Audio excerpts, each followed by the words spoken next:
Hi everyone. In a few minutes we'll be joining the light of the Festival of Lights.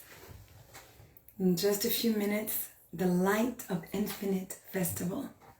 Just the name is inspiring. And please join us in this beautiful, beautiful event.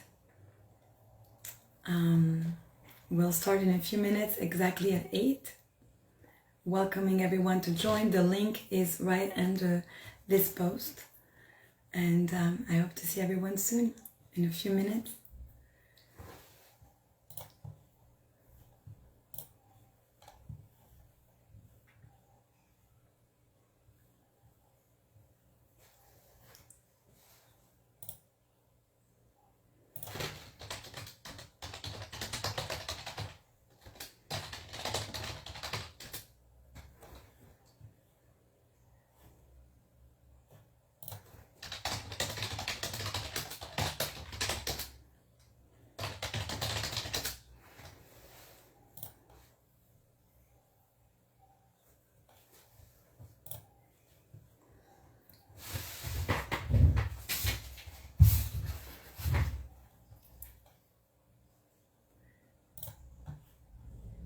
In just a few minutes, for those of you who are tuning in, we'll be joining the light, the special festival Light of Infinite Festival.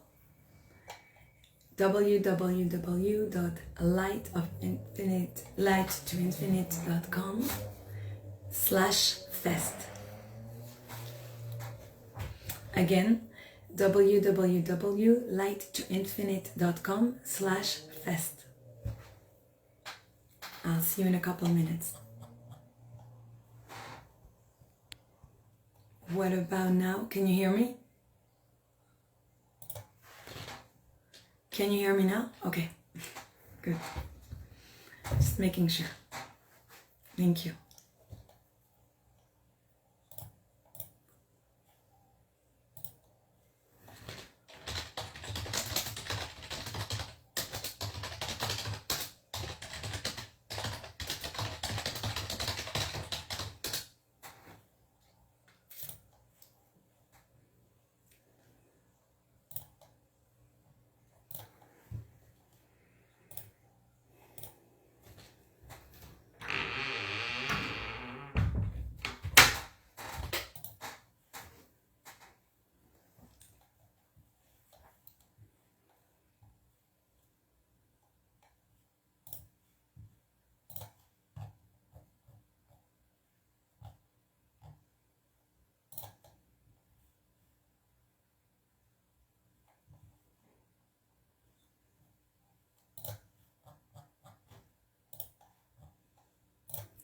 Hi everyone, good evening.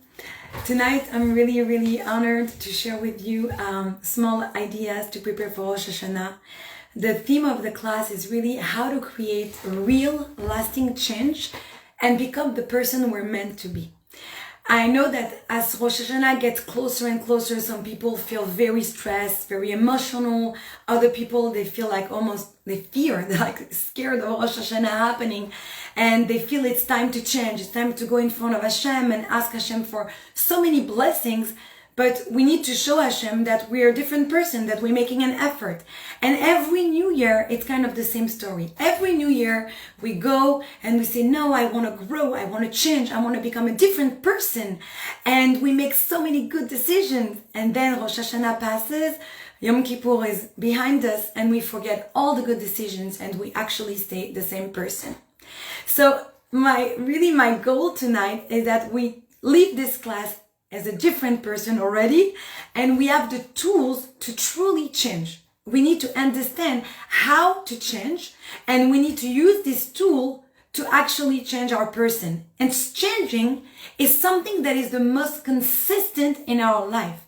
We change from the minute we're born. We change our shoe size, we change our clothes size, our hair grows, we don't have the same hair, our voices change, anything changes. life is always changing. Life is always becoming different and different.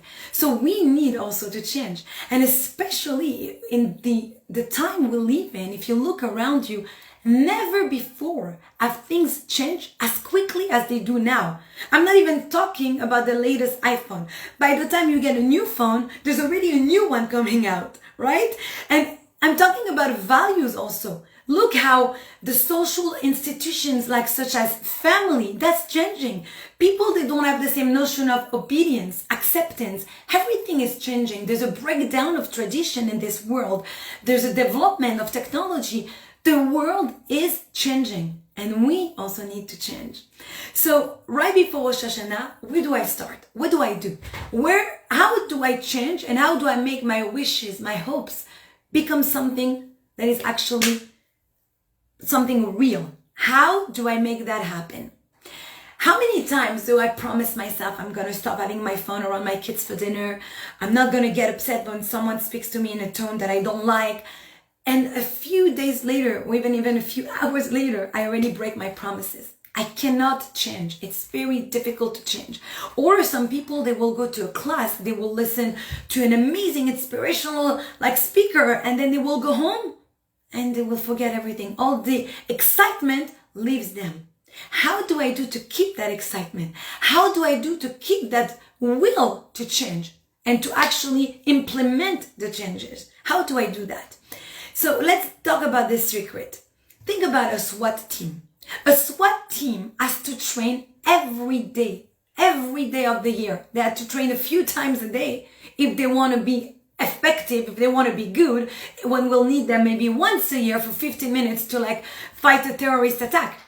Even for 15 minutes for a whole year, they need to train every day. The same way, a true change, we need to work at it every day of our lives.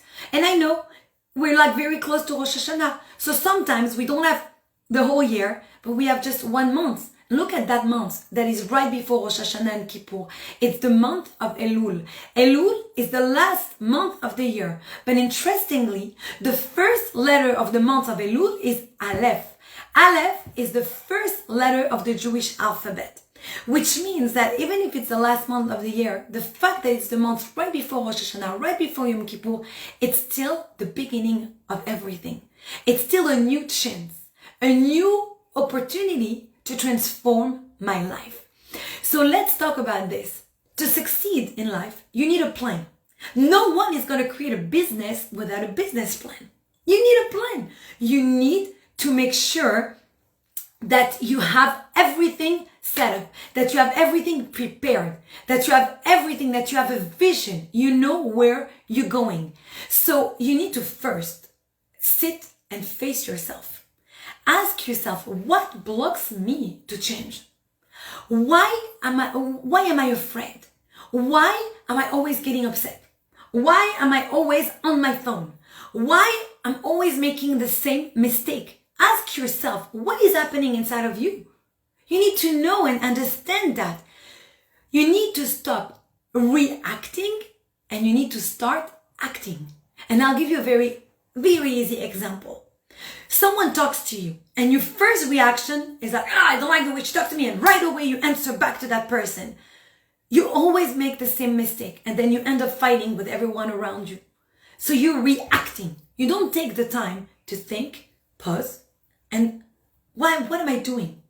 Why am I acting this way? What is triggering me from that person's speech, from that person's question? Once you face yourself and you understand your fears, what's bothering you, then you'll be able to actually tackle it and you'll be able to move on, to go to the next speed, to go to the next level. And you have to define also what is really in your control. Why am I saying? Because as we grow up, we experience different traumas, different upbringing, different families, different parents, different types of educations. Everything that we go through shapes us, makes us the person that we are. And some things we don't control, and we have to accept that. Why is it so important to accept that we don't control everything? Because if you think you're in control and you keep failing at changing yourself, you will actually be like wallowing in despair. You will be disappointed in yourself. And if you're disappointed, you will stop trying. So it's extremely, extremely important to understand that some things are beyond us. Some things just come from how we were brought up, our education, our lives. And it doesn't mean that we can't change it. It just means that it's going to be a little harder. The Baal HaTanya says something very beautiful that I heard from Rabbi Y.Y. Jacobson. The Baal HaTanya explains that we each have our unique light in this universe. We each a very special person. But at the same time, Hashem gave us the blueprint for the neshama, for our soul. And there is something that is very common to all of us. We have to understand, who is me? Who am I? How do we understand that? There's two parts of me, the Tanya tells us. One part is the garments, the levushim, the clothes. And the second part is my midot, my core, my essence. My core, my essence, my midot, this is what I experience. It's created as I grow up. It's my inner motivations, my inner emotions, my fears, anything that actually I'm brought up with, anything that I experience and that I cannot change that easily. It's part of my nature and it's also part of my nurture. While the levushim, the clothes, that's completely different. My clothes, if I don't like them, I can just go and change them. No problem. But I cannot change that easily my heart, or my leg, or my hand, or my nose. That's not that easy. I mean, I know you'll tell me plastic surgery and transplants, but let's agree that it's not that easy. So naturally, there's very easy to change my clothes, but not very easy to change my body. What do we learn from that? My body is what we explain. It's my core, my essence. It's who I am, the way I'm being brought up. It's very difficult to change. I'm going to have to work really hard to change it. But my clothes, what are my clothes? It's how a person express themselves into the world.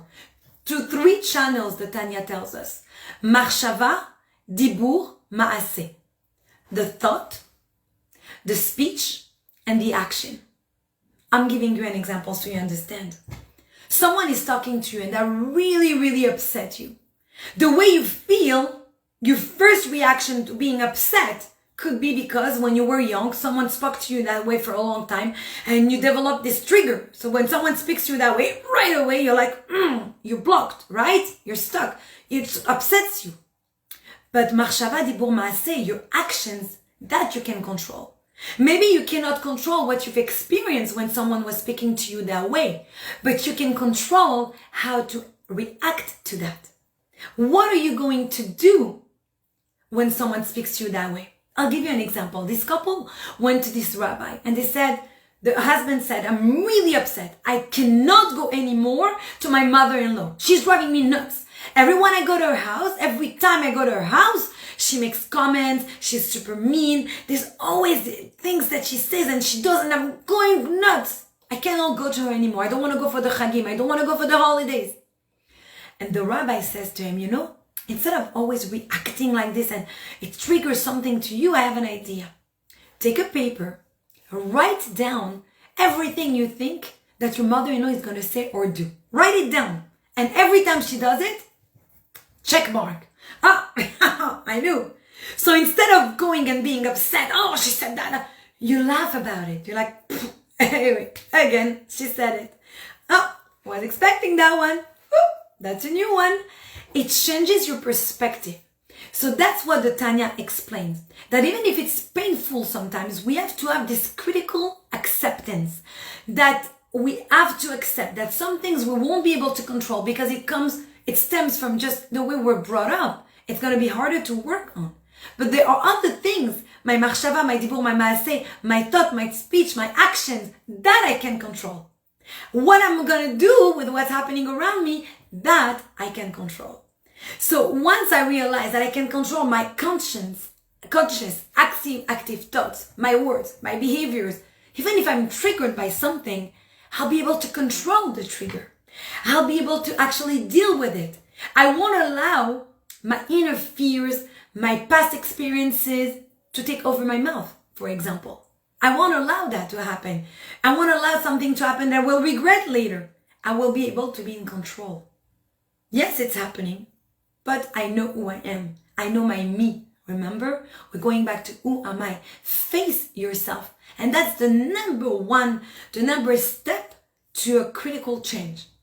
Without understanding yourself, without understanding what triggers you, without understanding who you are, you cannot advance in life. That's number one. It's the first step for true change. And that's why most people cannot change, because they're afraid to face themselves. It's hard.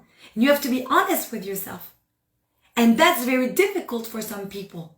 That's why you have to start by this. That's why you need to do this in order to truly change.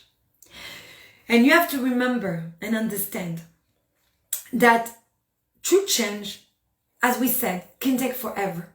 And you can tell me, I'm a fake, so that I'm going to pretend that it doesn't bother me, but inside of me it really bothers me. That's a good point. But you know what? How you avoid being a fake, or how you avoid just being depressed that you can't change? Very simple. By knowing what you're capable of, knowing your limits, and always pushing yourself a little bit more than what you think you're capable. Always push yourself a little more. You know what Ford was saying? Henry Ford was saying something very interesting.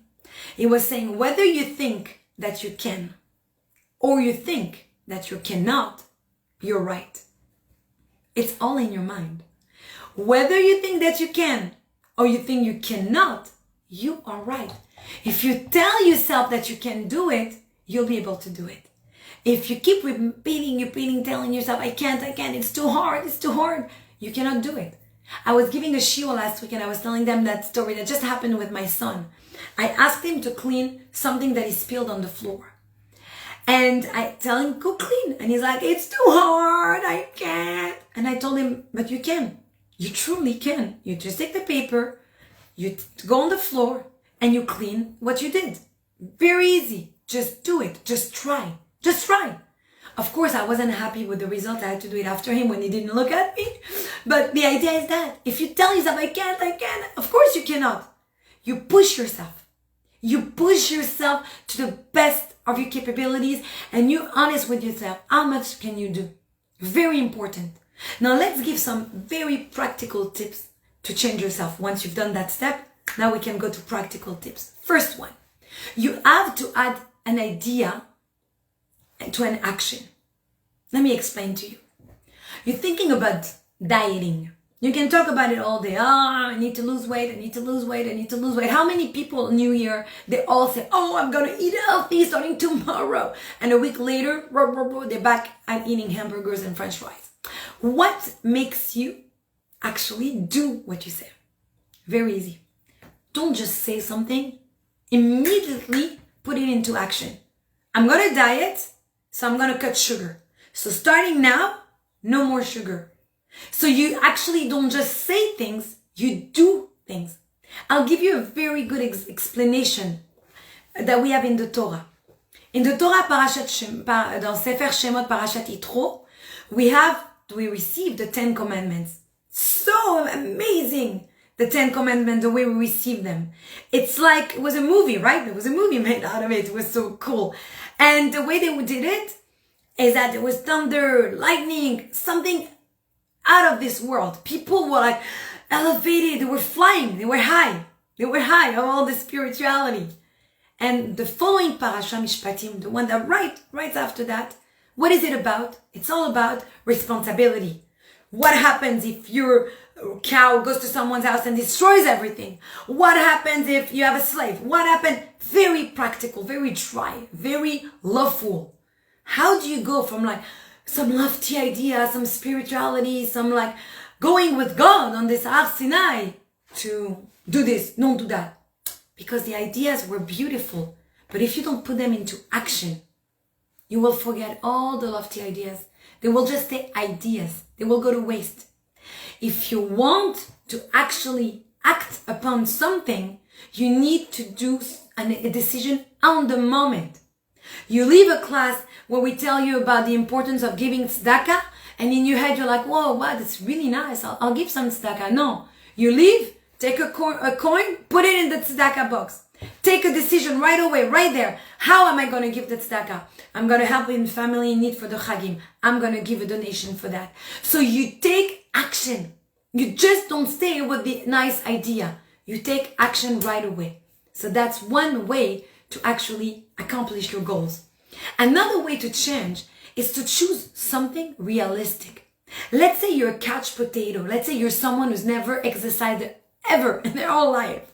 Always like watching TV, eating chips, not moving. And you're talking to them about health and they go to a class and they're inspired by the coach. And you tell them at that moment, wow, so what are you going to do? And they're like, oh my goodness, tomorrow I'm going an hour hiking. But you really know that they cannot go an hour hiking. They will never do it. So why do you think you're going to change overnight from going for something crazy, from being sitting on your couch to going an hour with this like really steep high? You can't. So what do? You're smart. You say, okay, I'm going to go walking tomorrow for 10 minutes. That you can do. Anyone can start walking. It's easy. It's something that you can accomplish that is realistic. Same thing. You want to change. Don't go and start going with like huge goals and like amazing ideas. No, be realistic and create steps, step by step. The closer you are to your goal and the higher the step goes. Very simple. I was giving that idea at a class a few weeks ago. I was in France a month ago. I came back, I had jet lag. I was so tired, my God. And I kept waking up at 3 a.m. I was going crazy. My kids kept waking up at 6. So I couldn't even catch up with sleep. The day was like non-stop. I was like, how am I going to do that? I need to sleep.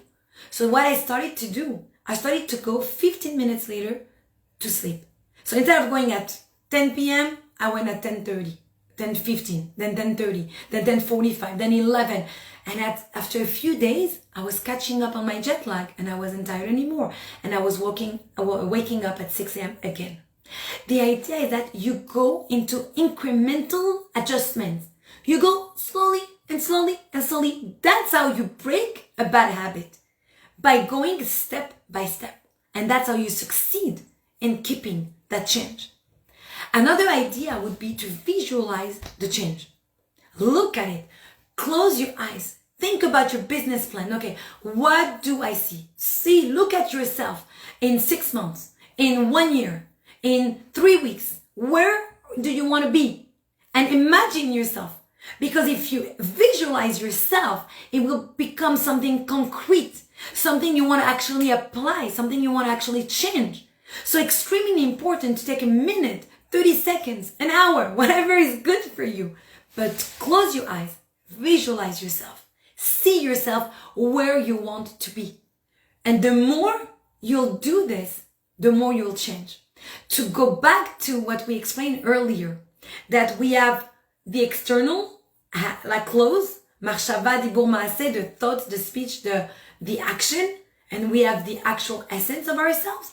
A very interesting idea is that how do you change your essence? You start by changing your clothes. Meaning that if you dress always a certain way, it becomes kind of you at some point. It becomes who you are. So if you speak a certain way, you also become that person. If you're always negative, and you start speaking positive. I just bought the book, The Happiest Man on Earth, which is written by a Holocaust survivor. And the book is all about this person who almost died maybe like 5 or 6 times, and you read this story and you're like, oh, you cannot believe how he escaped death every time. How can you be happy? His whole family was killed. How can you feel happiness? But he explained that. He said that he forced himself. When you start deciding that you're going to smile, then you become a happy, smiley person.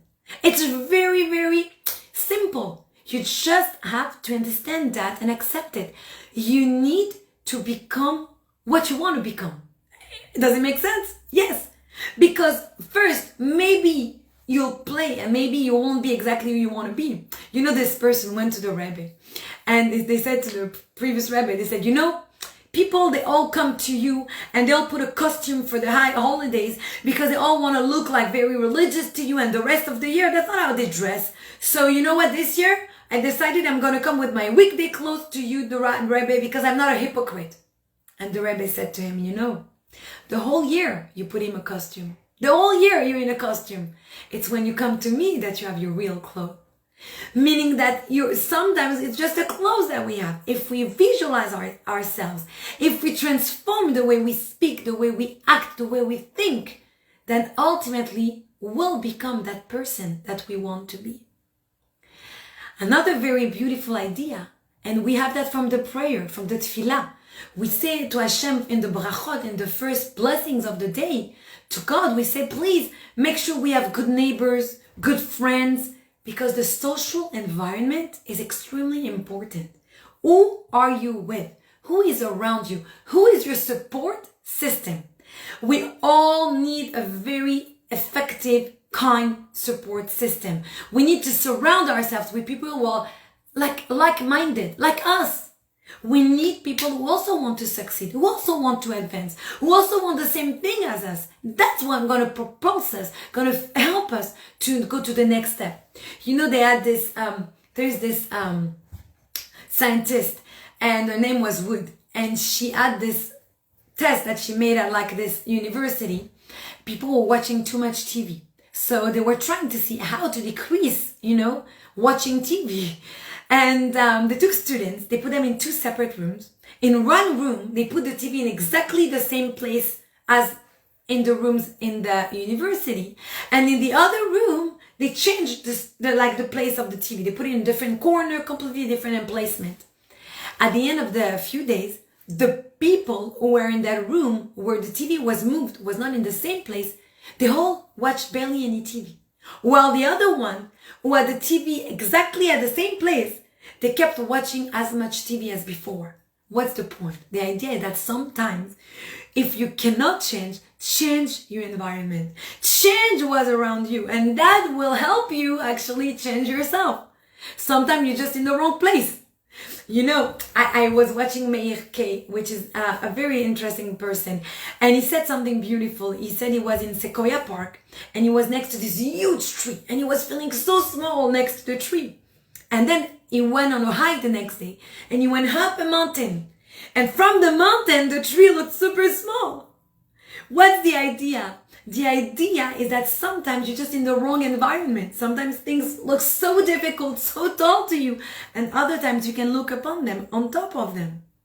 But what you need to do? Climb the mountain. It's work. You need to work on yourself. You need to be willing and ready to put the efforts in.